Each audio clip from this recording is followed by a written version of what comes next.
manajemen, aspek keuangan, dan aspek QDIA dalam usaha abang milik Bapak Aldi. Udah ya, happy watching. Oke guys, ini dia bintang tamu kita, yaitu Bapak Aldi.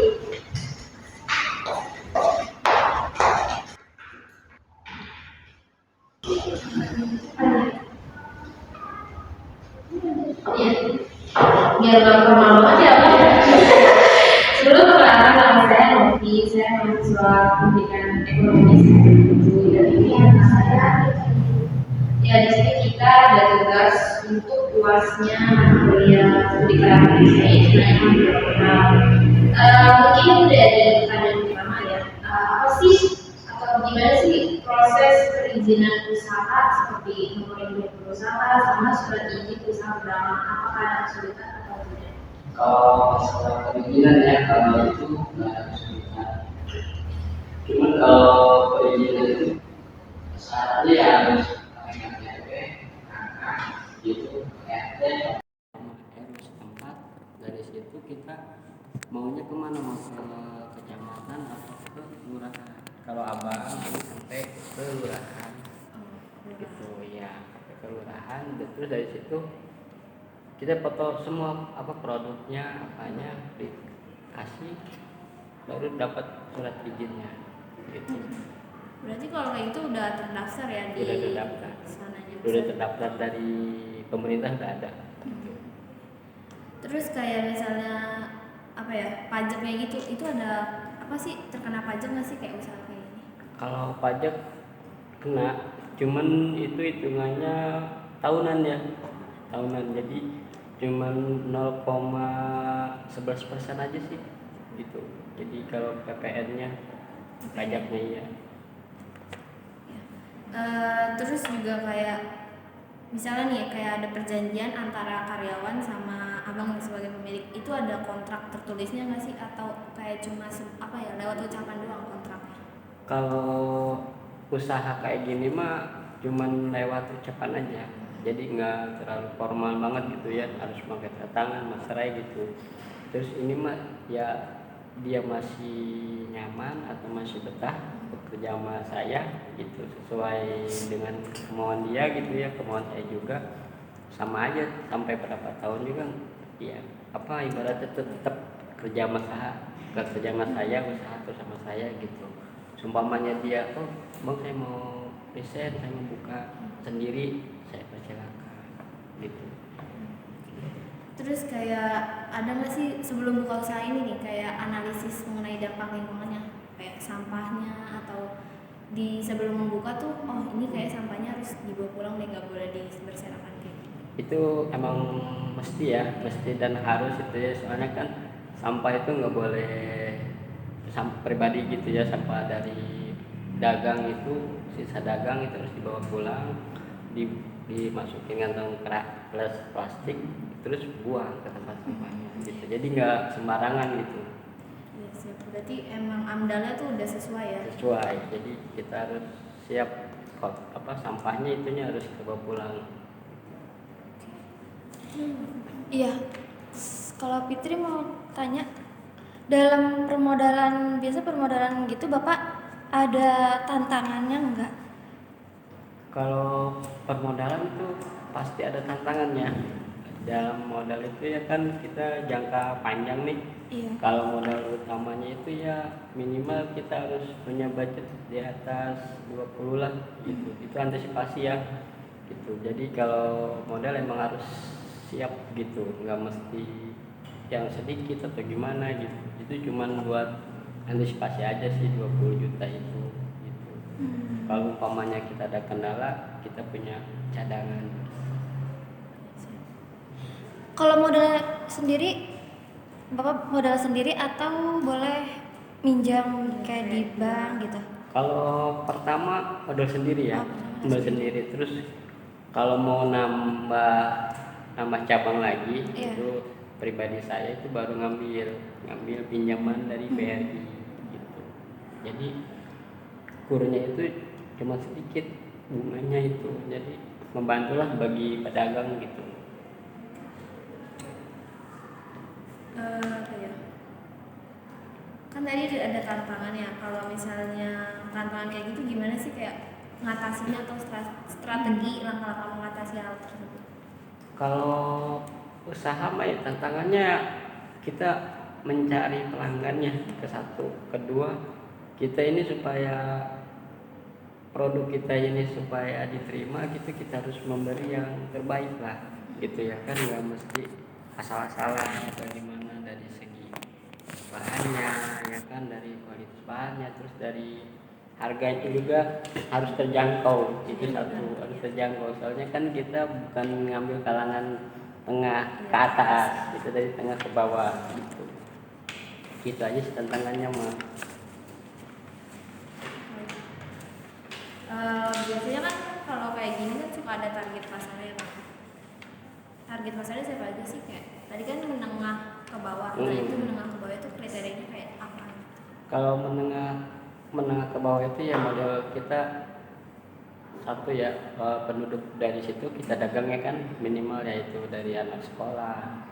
Kalau umpamanya kita dagang di universitas model kampus ya kita kampus, kalau modelnya kita di lokasinya di karyawan ya kita karyawan gitu.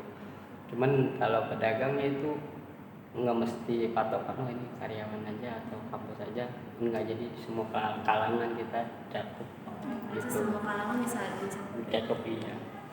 Nah, bagaimana Bapak menjaga agar si pelanggan Bapak ini tetap setia beli di Bapak?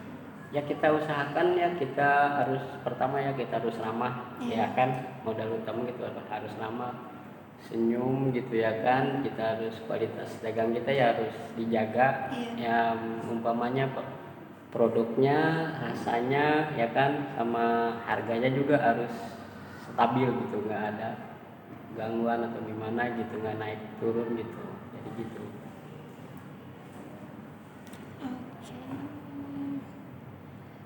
Terus juga kan biasanya tren-tren pasar berubah nih. Oh iya kayaknya misalnya kebab yang mungkin kebab Turki atau kebab apa, nah itu abang gimana sih cara menjaga tren itu terus biar pelanggan tuh tetap ngebeli kebab punya abang? Kalau itu mah kita disiasatinnya paling kita menjaga itu apa, satu ya kita kualitas aja ya, soalnya kan kalau kualitasnya enak insya Allah ya orang juga bisa menilai ya kan, oh rasanya ini enak nggak berubah. Terus orangnya pertama yang penjualnya gitu ya harus satu rapi, sabar gitu, mula senyum lah gitu, nggak jutek ibaratnya, jadi supaya orang oh ya balik lagi gitu. Kita cuma strateginya kayak gitu aja.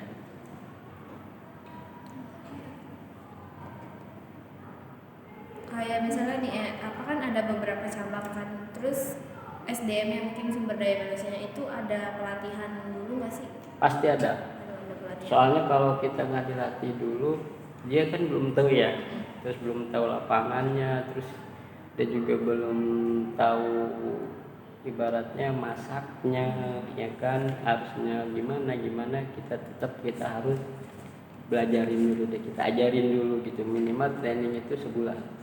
Oh itu sebulan aja Sebulan. ya, setelah sebulan itu baru dia dilepas untuk. Iya, kalau udah sebulan di sekiranya udah dia memahami ya kan, memahami harganya, masaknya, terus bahan-bahannya, kita udah sekiranya dia paham baru kita lepas, kita sediain lapaknya buat dagang dia.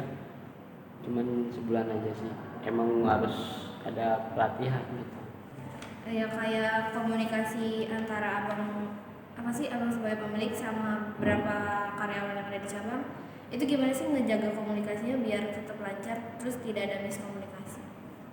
Kalau diusahain ya, kalau itu kita sama karyawan gitu, sama karyawan itu harus komunikasi satu ya, supaya tahu gitu gimana keadaan satu wilayah itu yang dia pegang gitu ya kan, usaha dagang dia, kita komunikasi ini apa ada kendala, apa ada apa ada turun naiknya gitu, kita pasti komunikasi, nggak mesti nggak harus ibaratnya nggak bisa lepas tangan aja udah dagang setoran udah enggak, kita harus komunikasi tiap malam, kita bareng-bareng gitu cari solusinya. Kok ini kurang, apa ini kendalanya gitu, apakah kamu